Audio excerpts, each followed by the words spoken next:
তার জীবনে দুই ধরনের পরিস্থিতিকে খুব ভয় পায়। এক, কোনো কারণবশত কারোর সামনে নত হওয়া। দুই, কোনো কারণে নিজের চরিত্র থেকে, নিজের মূল্যবোধ থেকে বিচ্যুত হওয়া।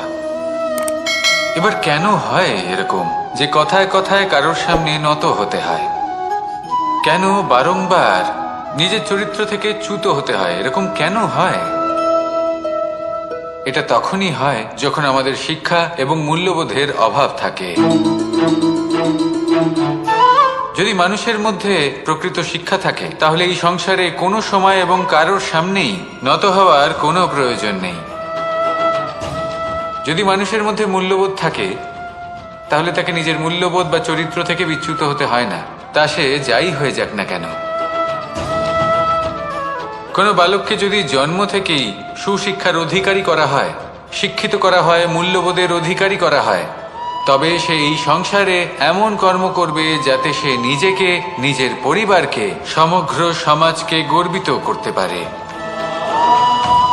শিক্ষা লাভ করুন, মূল্যবোধ লাভ করুন এবং আমার সাথে ভালোবেসে বলুন, রাধা রাধা।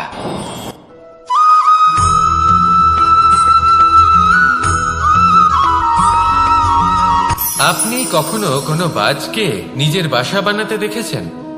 এই বাজ যখনই কোনো বাসা বানায় তখন উঁচু গাছের ডালে বা কোনো পর্বতের শিখরে বাসা বানায়, অনেক উচ্চতায়, আর সেখানে তার সন্তানও জন্মগ্রহণ করে। যখন এই সন্তানেরা জন্মায় তখন এই বাজ খুবই ভালোবেসে এবং খুব সাবধানে এদের পালন পোষণ করে। নিজের ঠোঁট দিয়ে তাদের ঠোঁটে খাবার পরিবেশন করে। কিন্তু যেই সেই সন্তানেরা হৃষ্টপুষ্ট হয়ে যায় এবং সেই কথা বাজ নিজে বুঝতে পেরে যায়, সেই বাজ নিজেই সেই বাসা ছিন্ন ভিন্ন করে দেয়। সেই সন্তান যাদের সবেমাত্র ডানা গজিয়েছে, কিভাবে উঠতে হয় তারা জানে না, সেই সন্তানগুলিকে উচ্চতা থেকে ঠেলে দেয়। সেই সন্তান প্রথমে ভয়ভীত হয়ে যায়। তারা সামনে মৃত্যুকে দেখতে পেয়ে ভয়ের কারণে তাদের ডানা ঝাপটাতে থাকে, আর সেই প্রক্রিয়াতেই সেই সন্তানগুলি উড়তে শুরু করে দেয়। এবার এই ঘটনায় আমরা কি শিক্ষা পেতে পারি? এটাই, যদি আপনি মাতা পিতা হন তাহলে নিজের সন্তানকে অবশ্যই স্নেহ করুন, কিন্তু তাদেরকে নিজের আঁচলের তলায় বেঁধে রাখবেন না। যদি আপনি চান আপনার সন্তান জীবনে উন্নতি করুক, তাহলে নিজের মুঠো থেকে তাদের স্বতন্ত্র করে দিন, এই সংসারে সংঘর্ষ করতে দিন। সেই সন্তান নিজেই বুঝতে পারবে যে জন্মের সময় পাওয়া ডানা কি করে ব্যবহার করতে হয়। আর আপনার চোখের সামনে আপনার সন্তান এই আকাশে উড়তে থাকবে। তাহলে আসুন আমার সাথে ভালোবেসে বলুন, রাধা রাধা।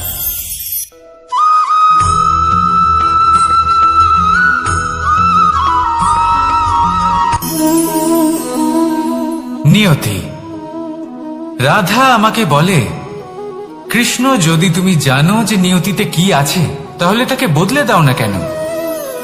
মহাদেব আমাকে বলেন যে শ্রীকৃষ্ণ, যদি আপনি এটা জানেন যে সাম্বের নিয়তি এটাই, তাহলে আপনি তাকে বদলানোর চেষ্টা কেন করেন?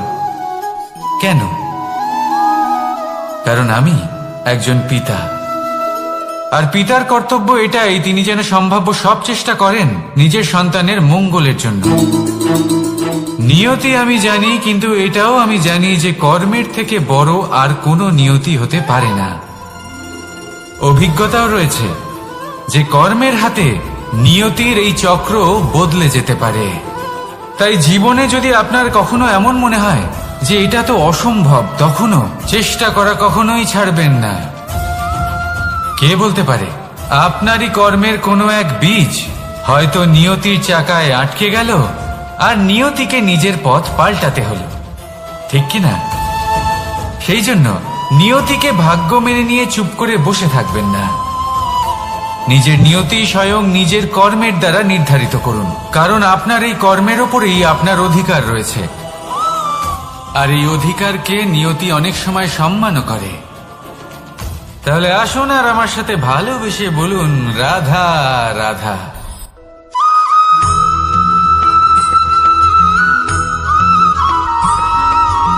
কখনো কখনো আমরা ভাবি যে কোনো ব্যক্তি যিনি ধর্মের পথে চলেছেন, যদি তার দ্বারা কোনো ভুল হয়ে থাকে তাহলে নিয়তি তাকে সেই মুহূর্তেই কঠোর শাস্তি দেন। কিন্তু সেই সব মানুষ যারা সংসারের সবথেকে বড় অধর্মী, বহু নিকৃষ্ট মানের কাজ করেন, তাদের নিয়তি অনেক সুযোগ দেন। তাদের নিয়তি এরকম কঠোর প্রহার করেন না। এই ভাবনা কখনো না কখনো মনে আসেই। ভেবে দেখুন কেন? আসলে জীবনকে বেশিরভাগ মানুষ একভাবেই দেখে থাকেন, বিভিন্ন স্তরে একে দেখা উচিত। এবার আপনি বলুন, এই সংসারে কোনো অধর্মী কখনো প্রেরণার উৎস হতে পারেন? কখনোই নয়। যে মানুষ নিজের আত্মাকে মলিন করে ফেলেছেন, তিনি এই সংসারকে কিভাবে প্রেরণা যোগাবেন? উনি নিজেই বুঝতে পারেন না কোনটা করা উচিত, ধর্ম কোনটা। তাই নিয়তি তাকে একটা সুযোগ দেন, এটা বোঝার সুযোগ দেন যে কোনটা উচিত, কোনটা ধর্ম। সুযোগ দেন নিজের বিবেক জাগিয়ে তোলার, তাকে সুযোগ দেন নিজের অন্তরাত্মার ডাক শোনার। যখন তাতেও কাজ হয় না, তখন নিয়তির কাছে একটাই পথ বাকি থাকে, আর তা হল মহাবিনাশ। মহাবিনাশ হয়তো দেরিতেই আসতে পারে, কিন্তু তা অবশ্যই আসবে। আর যখন মহাবিনাশ আসে, তখন মহাবিনাশের যন্ত্রণা সমগ্র মানব জীবনের যন্ত্রণার থেকে অনেক বেশি হয়। এই কথাটা সবসময় মনে রাখবেন। আর অন্যদিকে যে মানুষ ধর্মের পথে চলছেন, তার দ্বারা যদি কোনো ভুল হয়ে থাকে, তখন নিয়তি তার পরীক্ষা নেন। কিছুক্ষণের জন্য মানুষের মনে হতে পারে নিয়তি তাকে কঠোর শাস্তি দিয়েছেন।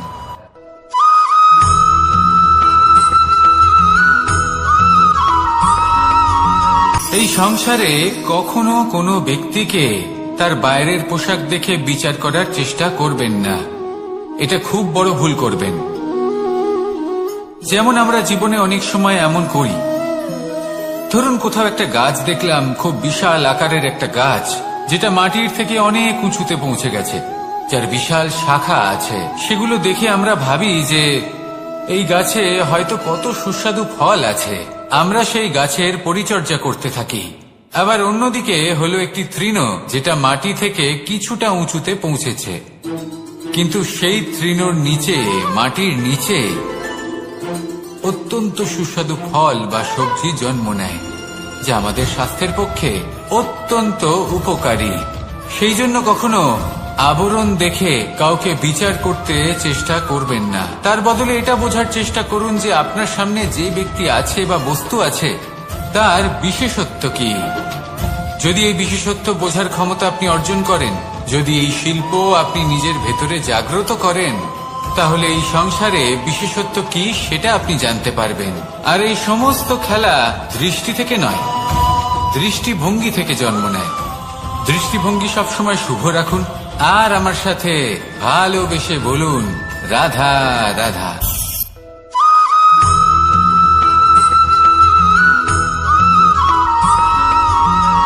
পুরুষার্থ।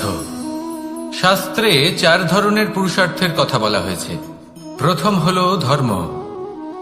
আপনি কি জানেন এই ধর্ম আসলে কি? আপনার কি মনে হয় ধর্ম আসলে কি? কোনো বিশেষ ঈশ্বরকে মানাই কি ধর্ম বলা হয়? নাকি কোনো বিশেষ রীতি পালন করাই হলো ধর্ম? নাকি কোনো বিশেষ সাহিত্যকে সর্বশ্রেষ্ঠ মনে করাই হলো ধর্ম? না, ধর্ম হলো সেটা যাকে ধারণ করা যেতে পারে। আর ধারণ শুধু সেটাই করা যায় যা পবিত্র। পবিত্র শুধু তাকেই বলা হয় যা নিঃস্বার্থ, যার মধ্যে শাসন করার কোনো ইচ্ছে নেই, যা সরলভাবেই প্রবাহমান, জল এবং বায়ুর মতো। যখন কোনো ব্যক্তি ধর্মকে ধারণ করেন এবং সেই ধর্ম সেই ব্যক্তিকে রক্ষা করে, তখন তাকে ধর্ম বলা হয়। ধর্ম যা রক্ষা করে অহংকার থেকে, খারাপ চিন্তার হাত থেকে। সেই জন্য পুরুষার্থ গড়ে তোলার আগে, ধর্ম পালন করার আগে, ধর্মের প্রকৃত অর্থ কি সেটা বুঝে নিন। এটা জেনে রাখুন যে সমস্ত ধর্মের আধার, সমস্ত ধর্মের ভিত শুধুমাত্র ভালোবাসা। আসুন আর এই ভালোবাসার সাথেই বলুন, রাধা রাধা।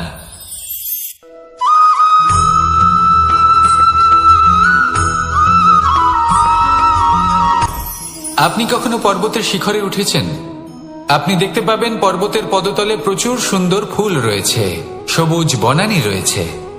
যত আপনি ওপরে উঠতে থাকবেন তত ফুল কমতে থাকবে, সবুজ বনানী কমতে থাকবে। আরো কিছুটা ওপরে উঠলে কাঁটা জাতীয় গাছ দেখতে পাবেন, শুকনো গাছ দেখতে পাবেন। আরো যদি ওপরে ওঠেন তাহলে পাষাণ দেখতে পাবেন। আরো ওপরে উঠলে হিমখণ্ড দেখতে পাবেন। এই যে পর্বত, তা মনুষ্য জীবনের সব থেকে উত্তম উদাহরণ। মানুষ যখন সাফল্যের শিখরে পৌঁছতে চান, মহানুভবতার শিখরে পৌঁছতে চান, পথে যত আস্তে আস্তে উপরে উঠতে থাকেন ততই ভৌতিক বস্তু তার থেকে বিচ্ছিন্ন হতে থাকে। যদি তিনি সেই ভৌতিক বস্তুগুলি ত্যাগ না করতে পারেন তাহলে কখনোই সেই স্থানে পৌঁছতে পারবেন না। আর মানুষ যদি উচিত ত্যাগ করতে পারেন, পথে অগ্রসর হতে থাকেন, এগোতে থাকেন, তাহলে একদিন না একদিন তিনি মহানুভবতার, জ্ঞানের, সাফল্যের হিমের স্বাদ অবশ্যই লাভ করবেন। মনে রাখবেন, মানব জীবনে ত্যাগ হলো অত্যন্ত গুরুত্বপূর্ণ অংশ। আসুন আমার সাথে ভালোবেসে বলুন, রাধা রাধা।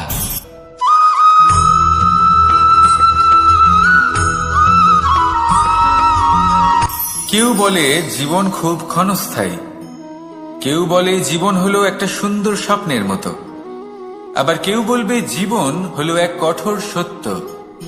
কিন্তু জীবন আসলে কি? জীবন হলো আপনারই প্রতিবিম্ব, একটা দর্পণ। অর্থাৎ আপনি জীবনকে সেইভাবেই পাবেন যেরকম আপনি নিজেকে প্রতিপন্ন করবেন। যদি আপনি দর্পণের দিকে তাকিয়ে হাসেন তাহলে আপনি সামনে হাসি মুখী দেখতে পাবেন। এবার যদি আপনি গম্ভীর হয়ে থাকেন তাহলে আপনি একজন রুষ্ট ব্যক্তি দেখতে পাবেন। শেষে সবথেকে বেশি গুরুত্বপূর্ণ হলো আপনার চেষ্টা। আপনাকে সবসময় চেষ্টা করতে হবে যাতে আপনি নিজেকে প্রসন্ন এবং ইতিবাচক মনোভাবে রাখেন। এটা হলো আপনারই উত্তরদায়িত্ব, তাকে পালন করুন। এই মনকে প্রসন্ন রাখুন, এই সংসারকে সুন্দর বলে মনে হবে। আর এই মন প্রসন্ন হয়ে বলবে, রাধা রাধা।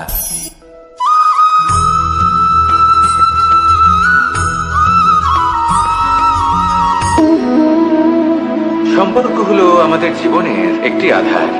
কিছু সম্পর্ক এমন যা আমরা জন্মসূত্রে লাভ করি, যেমন পরিবার, মা, বাবা। কিছু সম্পর্ক আছে যা আমরা জীবনে অর্জন করে থাকি, তা সে প্রেমের হোক, স্নেহের হোক বা বন্ধুত্বের। এই সকল সম্পর্ক লাভ করার বা গড়ে তোলার 5টি ধাপ রয়েছে। প্রথম ধাপ, কোনো ব্যক্তির সাথে আলাপ হওয়া, তার সাথে কথা বলা বা তাকে দেখা। দ্বিতীয় ধাপ, সে ব্যক্তিকে আমাদের ভালো লাগা। তৃতীয় ধাপ, আমাদের এটা চাইতে শুরু করা যে জীবনে এই ব্যক্তি যেন আমাদের বন্ধু হন, আমাদের জীবনে থাকেন, বা আমাদের কাউকে ভালোবেসে ফেলা। আর এটা আমাদের ভাবা বা চাওয়া যে সেই ব্যক্তি যেন আজীবন আমার সাথে থাকেন, আমার জীবনে আমার সাথী হয়ে। চতুর্থ ধাপ, লাভ করা। এবার এই ধাপটি অনেক মানুষের পক্ষেই খুবই সরল হয়, বড়ই সরলভাবে নিজেদের সঙ্গীকে লাভ করে থাকে। কিছু মানুষের জন্য এই ধাপ অত্যন্ত কঠিন হয়ে থাকে। অনেক প্রতিকূল পরিস্থিতির উপর জয়লাভ করে তারা সঙ্গীকে লাভ করেন, কিন্তু লাভ অবশ্যই করেন। এরপরে আসে পঞ্চম, অন্তিম এবং সব থেকে গুরুত্বপূর্ণ ধাপ। সেটা হলো সেই সম্পর্ক পালন করা। এটা হলো এমন এক বিষয় যা প্রত্যেক মানুষের শেখা উচিত। যদি ব্যক্তি নিজের জীবনে সম্পর্ক রক্ষা করতে শিখে যান, তবে প্রত্যেক সম্পর্ক তার জীবনকে স্বর্গ করে তুলবে। আসুন আর আমার সাথে ভালোবেসে বলুন, রাধা রাধা।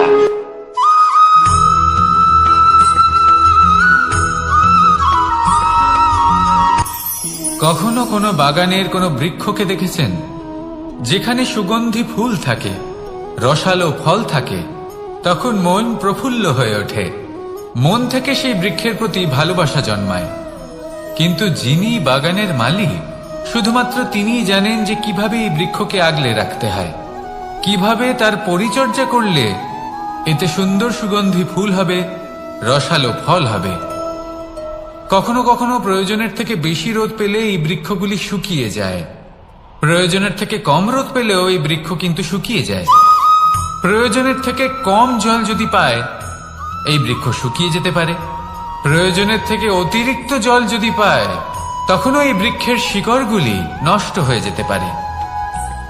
এবার এটাই কিন্তু আমাদের সংসারের সাথেও হয়। আমাদের সংসারের সকল প্রতিভাশালী ব্যক্তি, যেমন লেখক, বিচারক, প্রবক্তা, যোদ্ধা, এদের সবার ক্ষেত্রে এই কথাটাই প্রযোজ্য। যদি বেশি প্রশংসা করা হয় তাহলেও এরা হারিয়ে যাবেন। প্রয়োজনের থেকে বেশি যদি নিন্দা করা হয় তখনও তারা নত হয়ে পড়বেন।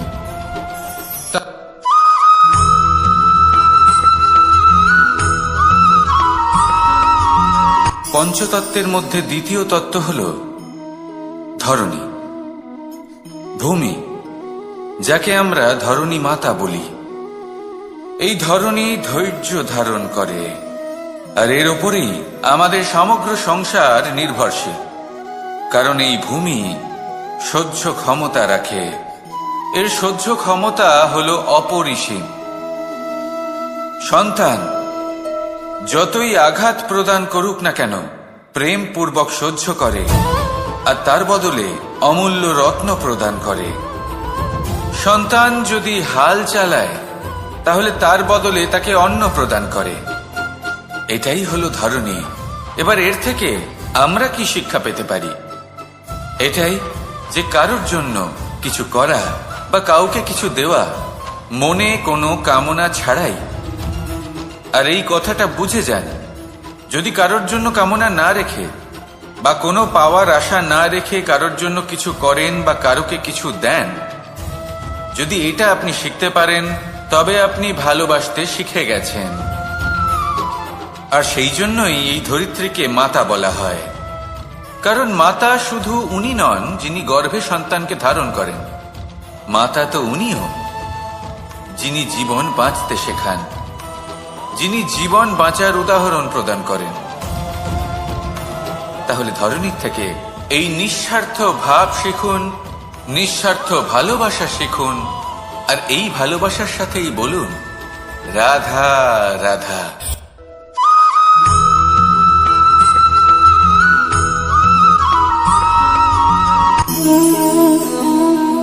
নিয়তি।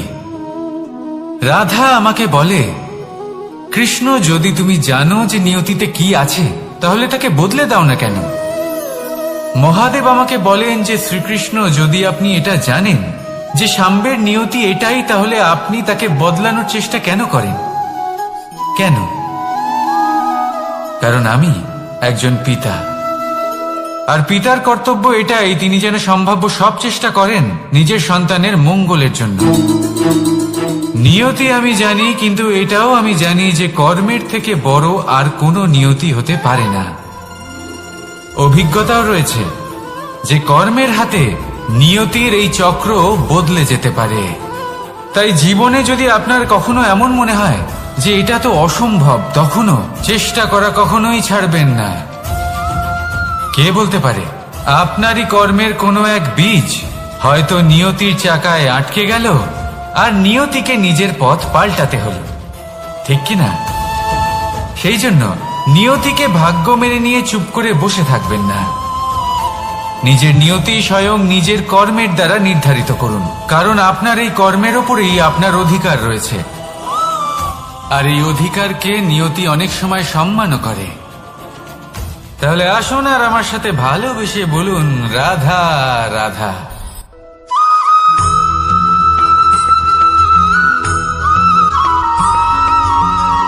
মানুষ ভাবেন যে ধন অর্জন করা হলো অত্যন্ত গুরুত্বপূর্ণ। তিনি আজীবন ধন অর্জন করতে থাকেন, ধন অর্জন করার চেষ্টা করতে থাকেন। সে যাই হয়ে যাক না কেন পরিশ্রম করতে থাকেন। স্বাস্থ্যের দিকে নজর দেন না, না উচিত সময় খাবার খান, না উচিত সময় ঘুমোতে যান, না পর্যাপ্ত সময় পর্যন্ত ঘুমন, কিছুই না। ধন অর্জন করতেই থাকেন, করতেই থাকেন।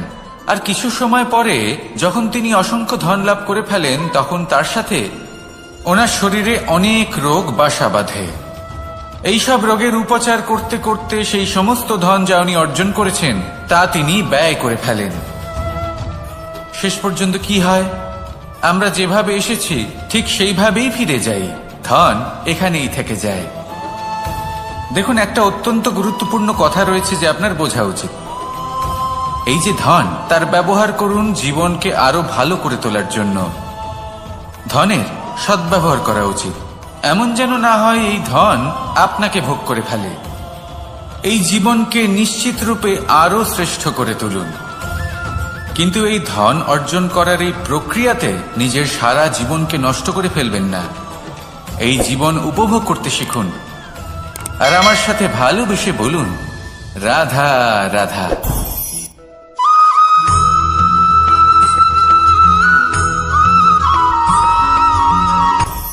আপনি কখনো পর্বতের শিখরে উঠেছেন? আপনি দেখতে পাবেন পর্বতের পদতলে প্রচুর সুন্দর ফুল রয়েছে, সবুজ বনানী রয়েছে। যত আপনি ওপরে উঠতে থাকবেন তত ফুল কমতে থাকবে, সবুজ বনানী কমতে থাকবে। আরো কিছুটা ওপরে উঠলে কাঁটা জাতীয় গাছ দেখতে পাবেন, শুকনো গাছ দেখতে পাবেন। আরো যদি ওপরে ওঠেন তাহলে পাষাণ দেখতে পাবেন। আরো উপরে উঠলে হিমখণ্ড দেখতে পাবেন। এই যে পর্বত, তা মনুষ্য জীবনের সব থেকে উত্তম উদাহরণ। মানুষ যখন সাফল্যের শিখরে পৌঁছতে চান, মহানুভবতার শিখরে পৌঁছতে চান, পথে যত আস্তে আস্তে উপরে উঠতে থাকেন ততই ভৌতিক বস্তু তার থেকে বিচ্ছিন্ন হতে থাকে। যদি তিনি সেই ভৌতিক বস্তুগুলি ত্যাগ না করতে পারেন তাহলে কখনোই সেই স্থানে পৌঁছতে পারবেন না। আর মানুষ যদি উচিত ত্যাগ করতে পারেন, পথে অগ্রসর হতে থাকেন, এগোতে থাকেন, তাহলে একদিন না একদিন তিনি মহানুভবতার, জ্ঞানের, সাফল্যের হিমের স্বাদ অবশ্যই লাভ করবেন। মনে রাখবেন, মানব জীবনে ত্যাগ হলো অত্যন্ত গুরুত্বপূর্ণ অংশ। আসুন আমার সাথে ভালোবেসে বলুন, রাধা রাধা।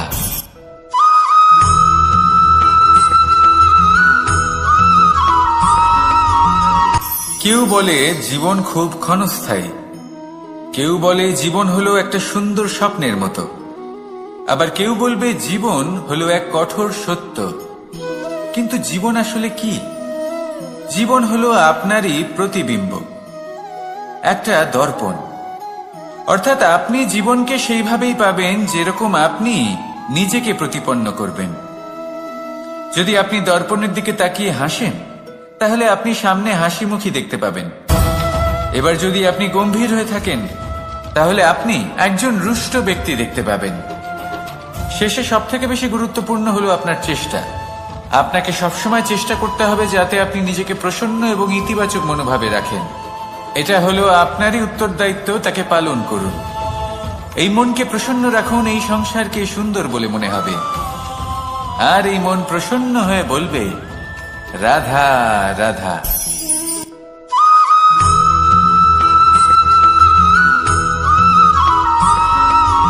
আমাদের শরীর প্রকৃতির সর্বশ্রেষ্ঠ রচনা। যে অঙ্গ প্রত্যঙ্গ আমরা লাভ করেছি প্রত্যেকটির মধ্যে একটি নিজস্ব বার্তা রয়েছে। একটু ভেবে দেখুন, দুটি চোখ দিয়েছে দেখার জন্য, দুটি কান দিয়েছে শোনার জন্য, নাসিকাও আছে দুটি, দুটি হাত দিয়েছে দ্বিগুণ পরিশ্রম করার জন্য। কিন্তু জীব শুধুমাত্র একটি। তার উপরেও তীক্ষ্ণ বলিষ্ঠ দাঁত দিয়েছে তার রক্ষার জন্য। কখনো ভেবে দেখেছেন কেন?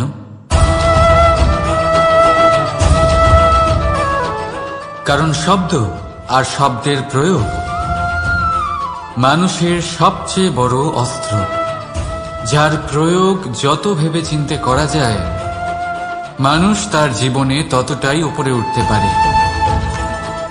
তাহলে মনে রাখুন, দেখুন, শুনুন আর বুঝুন বেশি, বলুন কম।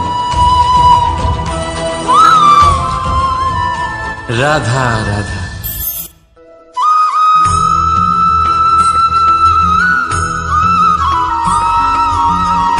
জীবন কিসের উপর নির্ভরশীল? ধনের উপর? বৈভবের অনুভব যদি আপনি করতে চান তাহলে তা পাবেন শুধু একতার দ্বারা, সংগঠনের দ্বারা। যদি আপনাকে উদাহরণ দিই, নিজের এই হাতটাকে দেখুন, 5টা আঙুল রয়েছে। কোনো একটা বস্তুকে নিজের একটা আঙুল দ্বারা তুলে ধরার চেষ্টা করে দেখুন, বড়ই কষ্ট হবে। তখন আপনি বুঝতে পারবেন যখন এই 5টি আঙুল একত্রিত হয় তখন কোনো কাজ কতটা সহজ হতে পারে।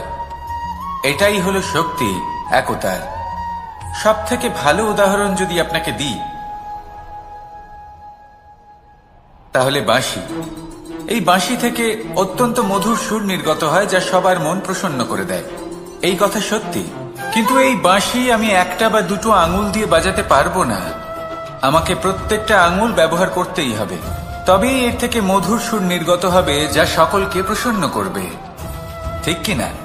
ঠিক এইভাবেই যদি আপনি চান যে আপনার জীবনরূপী বাঁশি থেকেও মধুর সুর নির্গত হোক বা সবার মনকে প্রসন্ন করে তুলুক, তাহলে আপনাকেও জীবনে একতা নিয়ে আসতেই হবে। আপনি একাও কর্ম করতে পারেন, পথ চলতেও পারেন, সামনেও এগোতে পারেন, সাফল্যও লাভ করতে পারেন।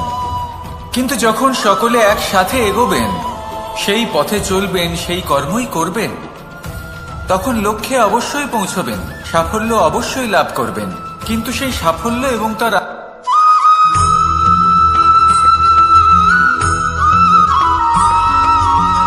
এই সংসারে সব থেকে বেশি কোমল বস্তু হলো রেশম।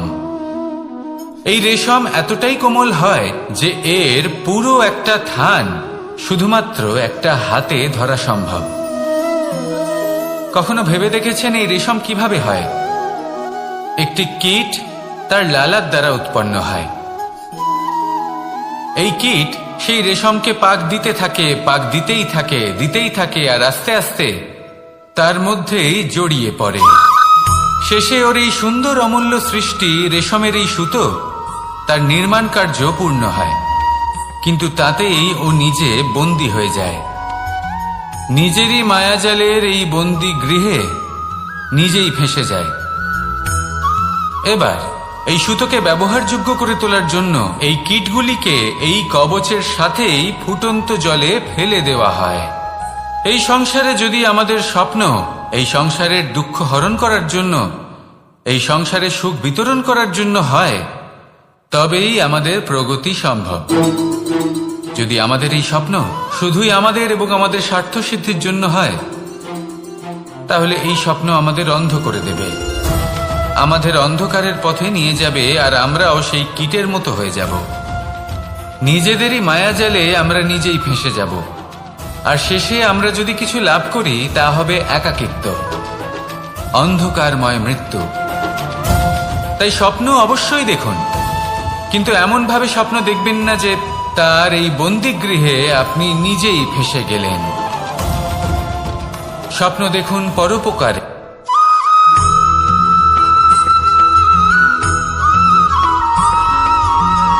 মানুষের মানসিকতা এমন হয় যে সে যতটা করে আশা করে যে তার থেকে অনেক বেশি তার বদলে সে পাবে। দেখুন, সবকিছুই আপনার ভাবনা চিন্তার উপর নির্ভর করছে। আপনি যদি ফলের বিষয়ে ভেবে কর্ম করতে থাকেন তাহলে সেটা অনুচিত। জীবনের আসল আনন্দ হলো নিজের কর্ম করতে থাকা, ফলের চিন্তা করা উচিত নয়। যদি আপনি এরকম ভাবেন যে আমি এতটা করছি, আমার এতটা পাওয়া উচিত, সেই ভাবনা অনুচিত। যদি আপনি সেবার মানসিকতা নিয়ে কর্ম করতে থাকেন, কর্মচক্রে প্রবাহিত হন, যদি আপনি এমন ভাবনা রাখেন যে আমি এতটা পাচ্ছি তাই এর থেকে অনেক বেশি আমি কর্ম করব, তাহলে নিশ্চিত রূপে আপনি যতটা করছেন তার থেকে অনেক বেশি আপনি পাবেন, আপনার আশার থেকে অনেক বেশি আপনি পাবেন। শুধু জীবনে অনেক বেশি কাজ করতে থাকুন, ফলের চিন্তা করবেন না। আর মনে রাখবেন, এই ভাবনাই সব থেকে বড় বীজ। কর্মের উপর বিশ্বাস রাখুন, জীবনে যা যা আপনি চান সবই সুখময় হবে। আসুন আর আমার সাথে ভালোবেসে বলুন, রাধা রাধা।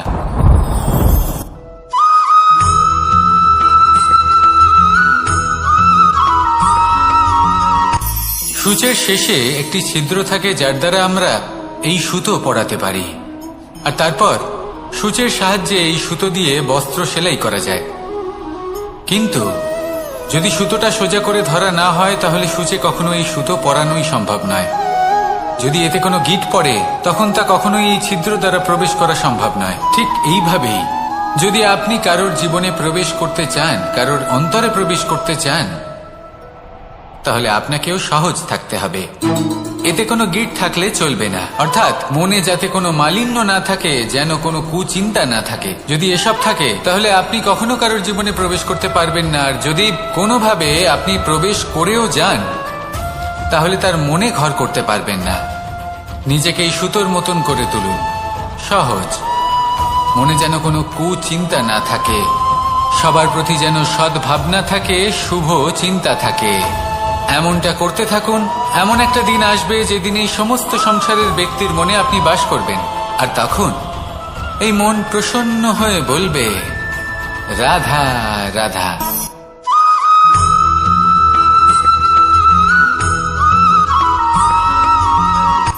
এই সংসারে সাফল্য লাভ করার জন্য জ্ঞানের প্রয়োজন হয়, পরিশ্রমের প্রয়োজন হয়, দৃঢ় নিষ্ঠার প্রয়োজন হয়, নিরন্তর চেষ্টা করা প্রয়োজনীয়।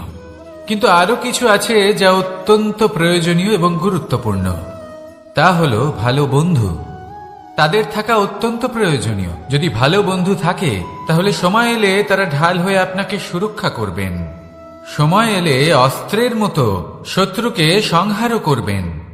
যদি তিনি জ্ঞানী হন, তাদের মধ্যে সদ্গুণ থাকে, তাহলে এই সব গুণ আপনার মধ্যেও প্রবেশ করবে। তাহলে সাফল্যের জন্য ভালো বন্ধু পাওয়া অত্যন্ত প্রয়োজনীয়। কিন্তু শুধু বন্ধু কেন, ভালো শত্রুও থাকা প্রয়োজনীয়। এবার আপনি ভাববেন, এ আমি কি বললাম? যদি আপনার জীবনেও ভালো অর্থাৎ শক্তিশালী শত্রু থাকে তাহলে আপনিও শক্তিশালী হতে থাকবেন। এই শত্রু আপনাকে প্রেরিত করবে আরো বেশি শক্তিশালী হয়ে ওঠার। কখনো কোনো হরিণকে দেখুন, তীব্র গতিতে দৌড়তে থাকে। কেন তীব্র গতিতে দৌড়য়? এই কারণে নয় যে কোথাও তার জন্য মধুর ঘাস অপেক্ষা করে রয়েছে, না। সে এই কারণে তীব্র গতিতে দৌড়য় কারণ সেটা না করলে তার পেছনে একটি সিংহ আছে যে ওকে নিজের ভোজন করে ফেলবে। তাই জীবনে বিপদ, সংকট, এই সবকিছুও হলো অত্যন্ত গুরুত্বপূর্ণ। তার সম্মুখীন হতে শিখুন আর আমার সাথে ভালোবেসে বলুন, রাধা রাধা।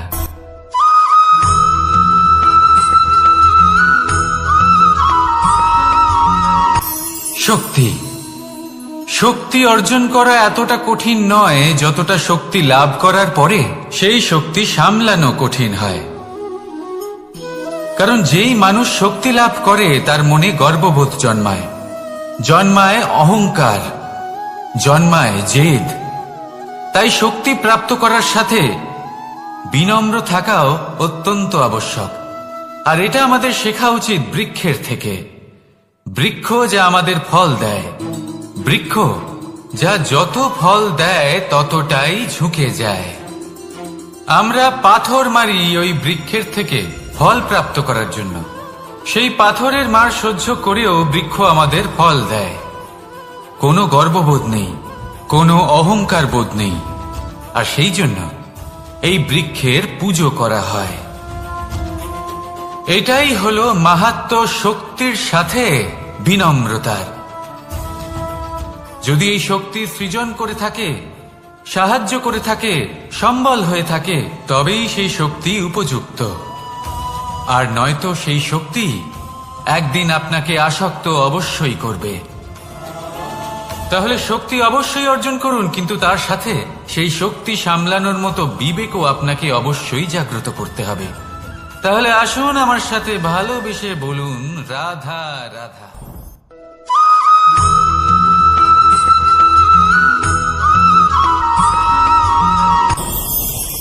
ভয়ের সাথে আমরা সবাই পরিচিত, কষ্টও আমরা সবাই পেয়েছি।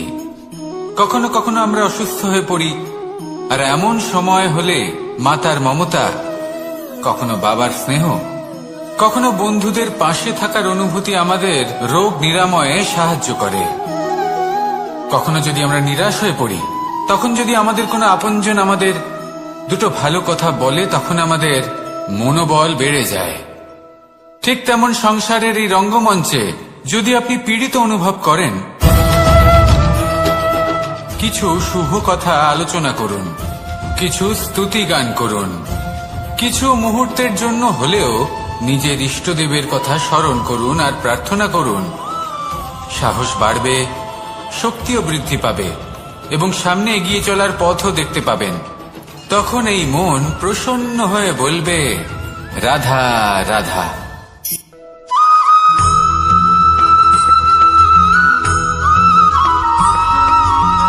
এই সংসারের সব থেকে গুরুত্বপূর্ণ তত্ত্ব কোনটা? প্রথম হলো সময়। জন্ম থেকে মৃত্যু পর্যন্ত এই যে সময়, এটাই তো হলো জীবন। দ্বিতীয় হলো জীবন, যাতে আমরা সময়ের সদ্ব্যবহার করি, শ্রেষ্ঠ থেকে শ্রেষ্ঠতর কাজ করার চেষ্টা করি। বহু বছরের এই পরম্পরা, এই সংস্কৃতিকে এগিয়ে নিয়ে যাওয়ার চেষ্টা করি। এই সংসারে আমরা অংশগ্রহণ করতে চেষ্টা করি। তৃতীয় হলো ধন, সেই ধন যা প্রত্যেক ব্যক্তি অর্জন করতে চেষ্টা করেন। এবার এই তিনটি তত্ত্বের মধ্যে একটা সামঞ্জস্য আছে, সমান ব্যাপার আছে। সে ধনই হোক বা সময় হোক বা হোক জীবন।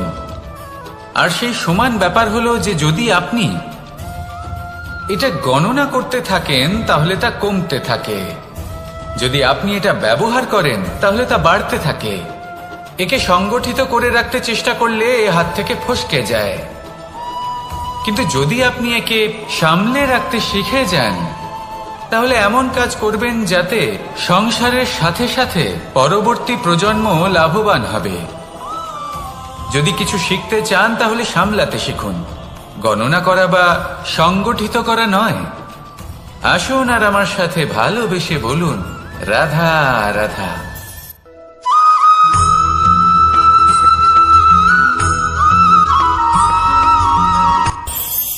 এই সংসারে আমরা প্রকাশ কোথা থেকে পাই? এর উত্তর বড়ই সরল। ভোরে যখন সূর্যোদয় হয় তখন প্রকাশের কিরণ আমাদের ঘরে এসে পৌঁছয়। এইভাবেই আমরা প্রকাশ লাভ করি। এবার এই প্রকাশের আলোতেই আমরা সারাদিনের কাজ সম্পন্ন করি। সন্ধে হয়ে যায়, সূর্যাস্তও হয়ে যায়, আর আমাদের ঘর যাতে অন্ধকার না হয় তার জন্য আমরা একটা প্রদীপ প্রজ্বলিত করি। এটাই ঘটে আমাদের জীবনেও। এবার প্রবাহমান আয়ুর সাথে আমরা আমাদের অন্তরে যদি একটা প্রদীপ প্রজ্বলিত করে নিই তাহলে বিষয়টাই অন্যরকম হবে। এবার আপনি বলবেন কোন প্রকাশের কথা বলছি যা আমাদের অন্তরে জাগ্রত করা সম্ভব? আমাদের আত্মার মাঝে প্রেমের প্রকাশ জাগ্রত করার কথা বলছি। কারণ আমাদের এই জীবন এও হলো দিনের আলোর মতো। আজ প্রকাশ আছে, কিন্তু কোনোদিন অবশ্যই অস্ত হবে।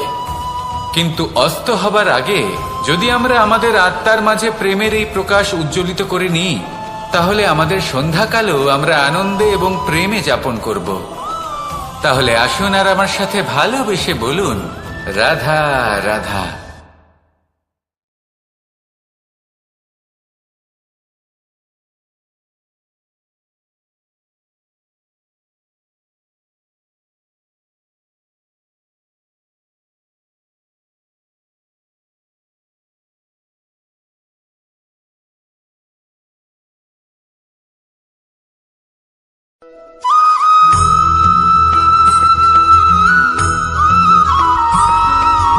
আমাদের শরীর প্রকৃতির সর্বশ্রেষ্ঠ রচনা। যে অঙ্গ প্রত্যঙ্গ আমরা লাভ করেছি প্রত্যেকটির মধ্যে একটি নিজস্ব বার্তা রয়েছে। একটু ভেবে দেখুন, দুটি চোখ দিয়েছে দেখার জন্য, দুটি কান দিয়েছে শোনার জন্য, নাসিকাও আছে দুটি, দুটি হাত দিয়েছে দ্বিগুণ পরিশ্রম করার জন্য। কিন্তু জীব শুধুমাত্র একটি, তার উপরেও তীক্ষ্ণ বলিষ্ঠ দাঁত দিয়েছে তার রক্ষার জন্য। কখনো ভেবে দেখেছেন কেন?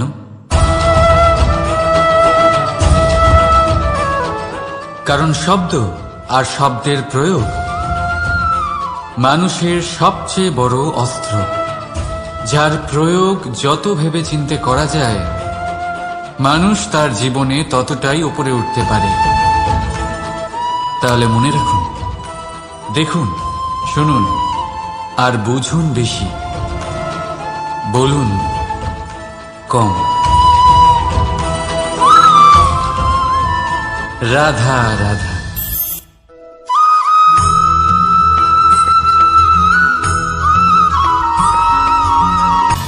সময়, জীবন, কাল। দেখতে গেলে এই তিনটি শব্দ একটি শব্দেরই সমার্থক শব্দ মনে হয়, কিন্তু এই শব্দগুলির অর্থ কি সমান? কখনোই নয়। হ্যাঁ, এই সময় চলতে থাকে, জীবন চলতে থাকে, কালচক্র চলতে থাকে। এই সময় কেটে যায়, কিন্তু এই জীবন একে যাপন করতে হয়। কি বলেন? এই জীবনে কিছু করুন বা কিছু না করুন, জীবন এমনি কেটে যাবে, আপনি জানতেও পারবেন না। কিন্তু সেটা আমাদের উদ্দেশ্য নয়, একে যাপন করতে হবে।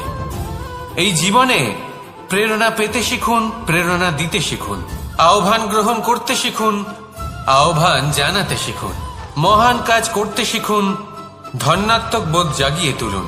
জীবন অতিবাহিত করার অর্থ কি তা আপনি শিখে যাবেন। কারণ সময় কেটে যায়, সমস্ত যুগ কেটে যায়, কিন্তু জীবনের রীতি জীবন কাটিয়ে দেওয়া নয়, জীবন যাপন করা। এই জীবন সম্পূর্ণরূপে অনুভব করতে হবে, নতুন পথ বানাতে হবে।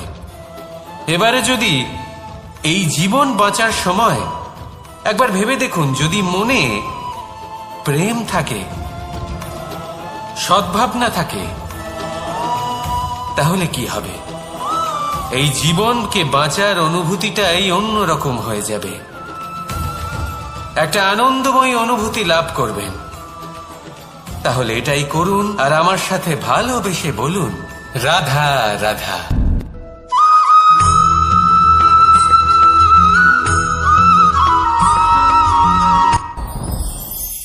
সাথী। সাথী এই শব্দটির ব্যাখ্যা কে কিভাবে করে? মিত্র, সখা, বন্ধু। কিন্তু অর্থ একটাই, তিনি যিনি আপনার সঙ্গী হন আর তিনি যার সাথী আপনি হন। এবার সব থেকে বড় প্রশ্ন হলো এটাই যে তিনি কে হতে পারেন যাকে আপনি আপনার সাথী বলে মেনে নিতে পারেন, নিজের সখা, নিজের মিত্র, নিজের বন্ধু মেনে নিতে পারেন। আপনার সাথী হলেন তিনি যিনি দুঃখের সময় আপনার পাশে থাকবেন, আপনার হাত ধরে থাকবেন। আপনার সাথী হলেন তিনি যার হাত আপনি নিজের সুখের দিনে ধরে থাকবেন। সেই সাথীরই হাত ধরুন যিনি দুঃখে সবসময় আপনাকে সাহায্য করার জন্য তৎপর হয়ে থাকেন, আপনার পাশে থাকেন, আর যাকে সুখের দিনে আপনি আপনার সাথে রাখতে পারেন। আর যখন আপনার সাথে আপনার এই সাথী থাকবে, তখন আপনি এটা বুঝবেন যে যখন জীবনে দুঃখ আসে, তখন এই দুঃখ কমে যায়, সবার মধ্যে ভাগ হয়ে যায়। আর যদি তখন সুখ আসে, তাহলে সেটা সবার উপস্থিতিতে আরো বেড়ে যায়। এটাই হলো প্রেম, এটাই হলো ভালোবাসা, এটাই হলো সঙ্গ। যেমন সম্পর্ক আমার আর রাধার মাঝে। তাহলে আসুন আর আমার সাথে ভালোবেসে বলুন, রাধা রাধা।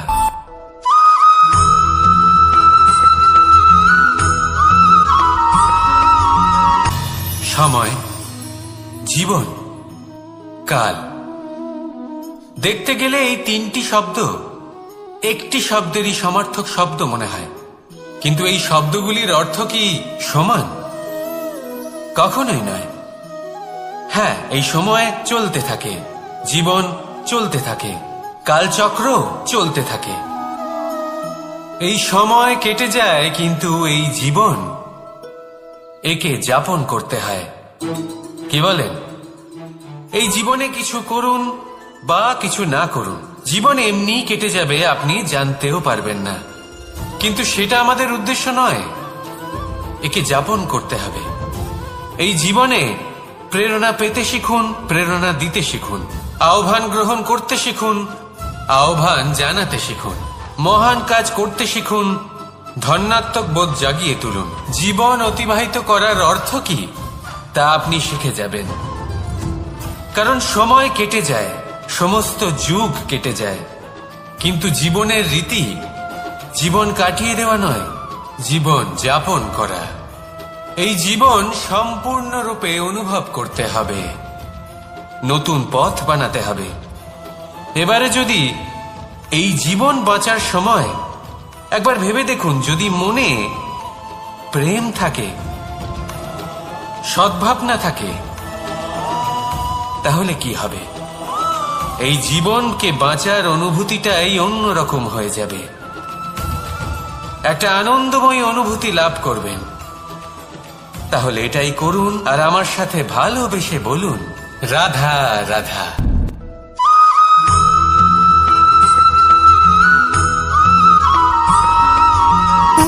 সুখ, দুঃখ এবং শক্তি, এই তিন হলো এই সংসারের ত্রিদেবের মতো। আমাদের জীবনে যা কিছু ঘটছে এই তিনটির ভিত্তির উপরেই হচ্ছে। আসলে এই সংসারের একটা নিয়ম আছে, যখনই আপনি কিছু লাভ করেন এই সংসার আপনার পরীক্ষা নেয়। এটা জানার জন্য আপনার পরীক্ষা নেয় যে আপনি যা কিছুই লাভ করেছেন আপনি কি আদৌ সেটার যোগ্য কিনা। ঠিক সেইভাবেই এই সুখ, দুঃখ এবং শক্তি আপনার পরীক্ষা নিয়ে থাকে। যখন সুখ আসে তখন সে আপনার পরীক্ষা নেয় যে আপনার মধ্যে অহংবোধ জাগ্রত হয়নি তো। যদি অহংবোধ চলে আসে তাহলে সুখ সেখানেই সঙ্গ ত্যাগ করে। দুঃখ আপনার ধৈর্যের পরীক্ষা নিতে থাকে, আর যদি আপনার মধ্যে ধৈর্য না থাকে তাহলে এটা আপনাকে আরো বেশি দুঃখের গভীর অন্ধকারে ঠেলে দেবে। সেখানে শক্তি পরীক্ষা নেয় আপনার বিনম্রতার। যদি আপনি বিনম্র না হন তাহলে হয় এই শক্তি আপনার সঙ্গ ত্যাগ করবে, নয় এই শক্তি বিনম্রতার অভাবে আপনার পতনের কারণ হতে পারে। এই সংসারে যে কোনো ব্যক্তি যিনি এই পরীক্ষায় উত্তীর্ণ হয়ে থাকেন এই জীবনে তিনি সাফল্য লাভ করেন। আসুন আমার সাথে ভালোবেসে বলুন, রাধা রাধা।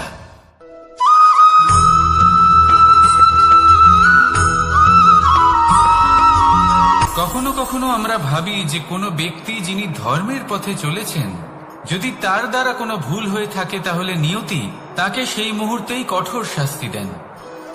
কিন্তু সেই সব মানুষ যারা সংসারের সব থেকে বড় অধর্মী, বহু নিকৃষ্ট মানের কাজ করেন, তাদের নিয়তি অনেক সুযোগ দেন। তাদের নিয়তি এরকম কঠোর প্রহার করেন না। এই ভাবনা কখনো না কখনো মনে আসেই। ভেবে দেখুন কেন? আসলে জীবনকে বেশিরভাগ মানুষ একভাবেই দেখে থাকেন, বিভিন্ন স্তরে একে দেখা উচিত।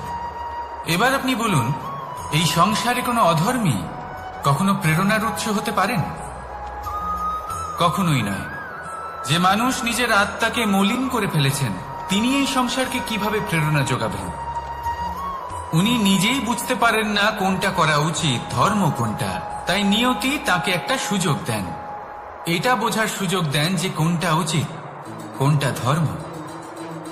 সুযোগ দেন নিজের বিবেক জাগিয়ে তোলার, তাকে সুযোগ দেন নিজের অন্তরাত্মার ডাক শোনার। যখন তাতেও কাজ হয় না তখন নিয়তির কাছে একটাই পথ বাকি থাকে, আর তা হল মহাবিনাশ। মহাবিনাশ হয়তো দেরিতেই আসতে পারে, কিন্তু তা অবশ্যই আসবে। আর যখন মহাবিনাশ আসে তখন মহাবিনাশের যন্ত্রণা সমগ্র মানব জীবনের যন্ত্রণার থেকে অনেক বেশি হয়। এই কথাটা সবসময় মনে রাখবেন। আর অন্যদিকে যে মানুষ ধর্মের পথে চলছেন তার দ্বারা যদি কোনো ভুল হয়ে থাকে তখন নিয়তি তার পরীক্ষা নেন। কিছুক্ষণের জন্য মানুষের মনে হতে পারে নিয়তি তাকে কঠোর শাস্তি দিয়েছেন,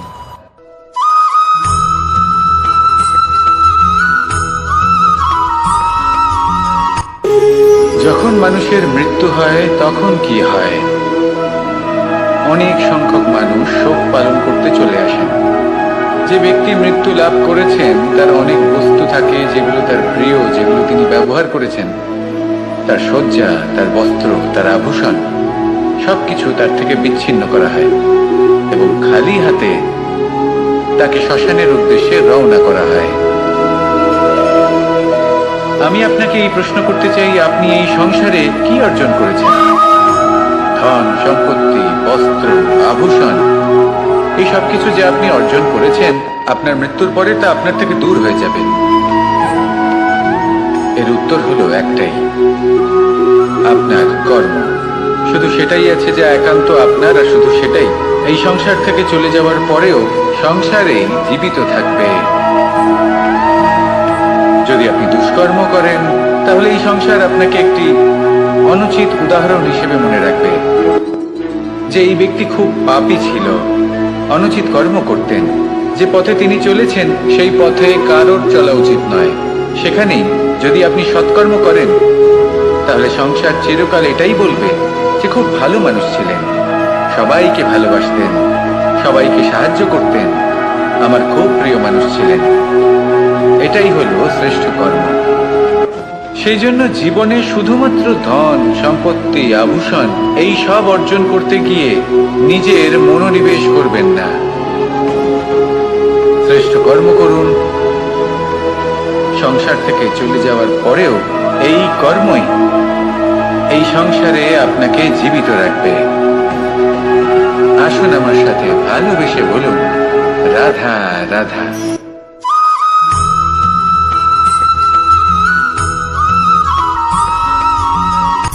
সূচের শেষে একটি ছিদ্র থাকে, যার দ্বারা আমরা এই সুতো পরাতে পারি, আর তারপর সূচের সাহায্যে এই সুতো দিয়ে বস্ত্র সেলাই করা যায়। কিন্তু যদি সুতোটা সোজা করে ধরা না হয়, তাহলে সূচে কখনো এই সুতো পরানোই সম্ভব নয়।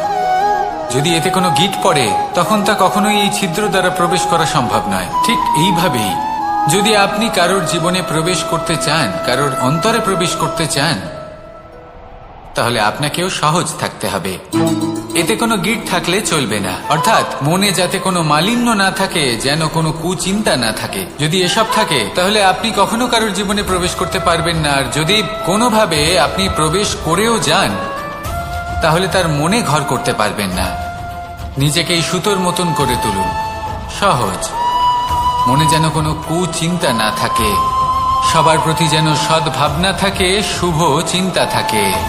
এমনটা করতে থাকুন।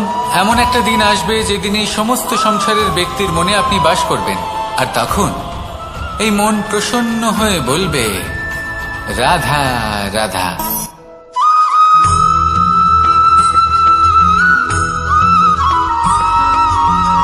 পিতা আর পুত্রের সম্পর্ক অত্যন্ত মধুর হয়ে থাকে। পিতা স্বপ্ন দেখেন, তাকে পূর্ণ করার সকল সম্ভাব্য চেষ্টা করেন, কিন্তু তাও অনেক সময় ওনার স্বপ্ন অপূর্ণ থেকে যায়। তখন পিতা ভাবেন যে স্বপ্ন উনি পূর্ণ করতে পারেননি, ওনার সন্তান তা অবশ্যই পূরণ করবে। যে স্থানে উনি কখনো পৌঁছতে পারেননি, সেই স্থানে ওনার পুত্র অবশ্যই পৌঁছবে। পিতা নিজের সন্তানের ভবিষ্যৎ নিয়ে সেই স্বপ্ন দেখেন, আর যখন সেই সন্তান সামনে এগোতে থাকে, তখন তার দুঃখ হয় না, বরং গর্ব হয়। ওনার ভালো লাগে এটা দেখে যে ওনার সন্তান অনেক উন্নতি করছে। কিন্তু যখন সন্তান নিজের অভিভাবকের শক্তি দেখে, তার যশ দেখে হিংসা করতে থাকে, সমস্যা সেইখানেই শুরু হয়। সেই জন্য সকল সন্তানকে এটা মনে রাখতে হবে। দেখুন, পুত্র হবার সুবাদে, এক সন্তান হবার সুবাদে এটা হলো আপনার অধিকার যে আপনি আপনার পিতার থেকে বেশি উন্নতি করবেন।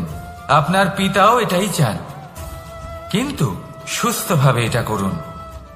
একটা রেখা টেনে নিন, যাতে আপনি তাতে এগোতে পারেন আর আপনার পিতার তাতে গর্ববোধ হয়, আর সেই বিষয়ে দুঃখ না হয় যে আমার সন্তান আমাকেই ছোট করার চেষ্টা করছে। ইতিহাস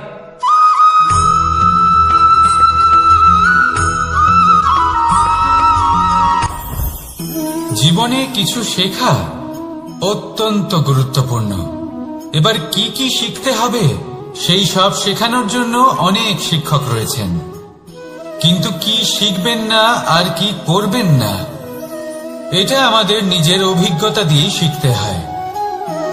কিন্তু তার মানে এটা নয় যে যদি আপনাকে শিখতে হয় যে আগুনের তাপ কতটা, আপনাকে আগুনের মধ্যে হাত দিতে হবে না, অন্য কারোর অভিজ্ঞতা দ্বারাও শিখতে পারেন। প্রশ্ন শুধুমাত্র একটাই যে আপনি কি শিখতে চান নাকি চান না।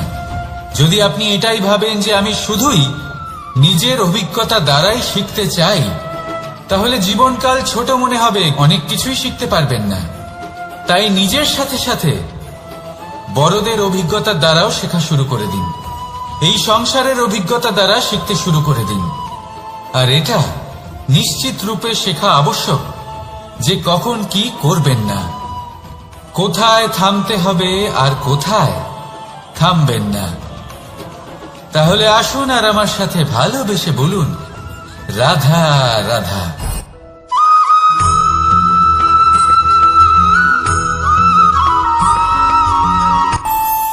আমাদের মনে যখন কোনো প্রশ্ন ওঠে, কোনো দ্বন্দ্ব জাগে, তখন আমরা যাই আমাদের গুরুর কাছে, আমাদের আরাধ্যের কাছে গিয়ে জিজ্ঞেস করি।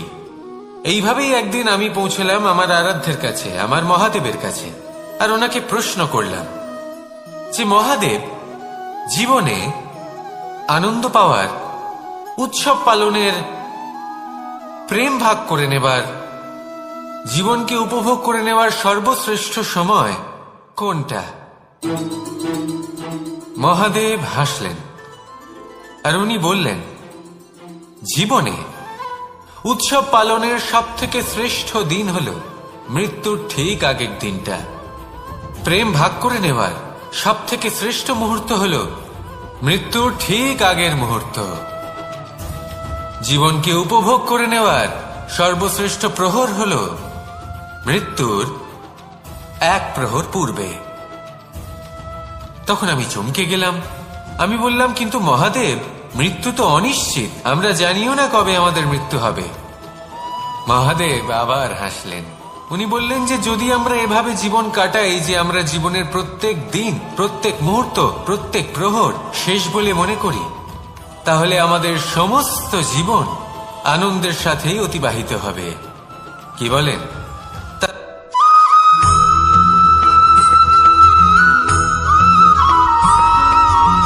পঞ্চতত্ত্বের মধ্যে দ্বিতীয় তত্ত্ব হল ধরণী, ভূমি, যাকে আমরা ধরণী মাতা বলি।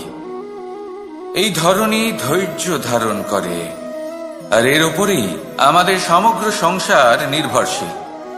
কারণ এই ভূমি সহ্য ক্ষমতা রাখে, এর সহ্য ক্ষমতা হল অপরিসীম। সন্তান যতই আঘাত প্রদান করুক না কেন, প্রেম পূর্বক সহ্য করে, আর তার বদলে অমূল্য রত্ন প্রদান করে। সন্তান যদি হাল চালায়, তাহলে তার বদলে তাকে অন্ন প্রদান করে। এটাই হলো ধরণী। এবার এর থেকে আমরা কি শিক্ষা পেতে পারি? এটাই যে কারোর জন্য কিছু করা বা কাউকে কিছু দেওয়া মনে কোনো কামনা ছাড়াই। আর এই কথাটা বুঝে যান, যদি কারোর জন্য কামনা না রেখে বা কোনো পাওয়ার আশা না রেখে কারোর জন্য কিছু করেন বা কারোকে কিছু দেন, যদি এটা আপনি শিখতে পারেন, তবে আপনি ভালোবাসতে শিখে গেছেন। আর সেই জন্যই এই ধরিত্রীকে মাতা বলা হয়। কারণ মাতা শুধু উনি নন যিনি গর্ভে সন্তানকে ধারণ করেন, মাতা তো উনিও যিনি জীবন বাঁচতে শেখান, যিনি জীবন বাঁচার উদাহরণ প্রদান করেন। তাহলে ধরণীর থেকে এই নিঃস্বার্থ ভাব শিখুন, নিঃস্বার্থ ভালোবাসা শিখুন, আর এই ভালোবাসার সাথেই বলুন, রাধা রাধা।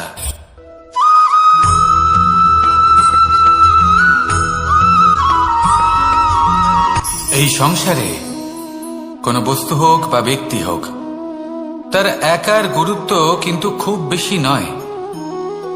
একটা উদাহরণ হিসেবে বৃষ্টির ফোঁটাকে ভেবে দেখুন। যদি একটি বৃষ্টির ফোঁটা হয় তাহলে তার খুব বেশি গুরুত্ব থাকে না, কিন্তু যখন সহস্র বৃষ্টির ফোঁটা মেঘের মধ্যে দিয়ে ঝরে পড়ে, তখন সেটা বর্ষার রূপ ধারণ করে। সেই বর্ষা যা এই প্রকৃতিকে শান্ত করে। সেইভাবেই পাথরের ছোট টুকরো, তার খুব বেশি গুরুত্ব থাকে না, কিন্তু যখন অসংখ্য পাথরের টুকরো একত্রিত হয় তখন তা পর্বতের আকার ধারণ করে। সেইভাবেই কিছু মানুষ যখন একত্রিত হন তখন তৈরি হয় পরিবার, কিছু পরিবার যখন একত্রিত হয় তখন তৈরি হয় সমাজ, যখন অনেক সংখ্যক সমাজ একত্রিত হয় তখন তৈরি হয় রাজ্য। এবার এই রাজ্যের সব থেকে গুরুত্বপূর্ণ ব্যক্তি হতে পারেন রাজা, কিন্তু তাও সেই রাজা একা কিছু করতে পারেন না। যুদ্ধ লড়ার সময় তারও নিজের সৈন্যদলকে প্রয়োজন পড়ে। কিন্তু এই সংসারে এমন একজন ব্যক্তি আছেন যিনি একাই সব কাজ করতে থাকেন, এবং সেই ব্যক্তি হলেন মা। আমাদের জীবনে একজন পিতার ভূমিকা কিন্তু নিঃসন্দেহে অমূল্য, কিন্তু আমাদের সকলের জীবনে যে ভূমিকা একজন মায়ের তা অন্য কারোর থাকে না। একজন মা একাই সন্তানকে বড় করতে পারেন, সংস্কারী করে তুলতে পারেন, তার জন্য পরিশ্রম করেন। আর এত কিছু কাজ করার পরেও তার কাজের জন্য তিনি প্রশংসা অবশ্য পান না। উল্টে যদি সেই সন্তান অনুচিত পথে চালিত হয়, অনুচিত কর্ম করে, তখন সেই মাকেই অপবাদের পাত্র হয়ে উঠতে হয়। আমাদের জীবনে মায়ের যোগদান কতটা সেটা বুঝুন। আপনাকে বড় করে তোলার জন্য উনি কতটা পরিশ্রম করেছেন সেটা বুঝুন। আজ থেকে, এখন থেকে, এই মুহূর্ত থেকে মাকে সম্মান করতে শিখুন। যখন সময় পাবেন, যখন সুযোগ হবে, তখন তার প্রশংসা করুন, ওনারও ভালো লাগবে। আর মায়ের এই মমতার জন্য, তার এই ভূমিকার জন্য আসুন সবাই মিলে আমরা তাকে প্রণাম করি, আর সকলে মিলে ভালোবেসে বলি রাধা রাধা।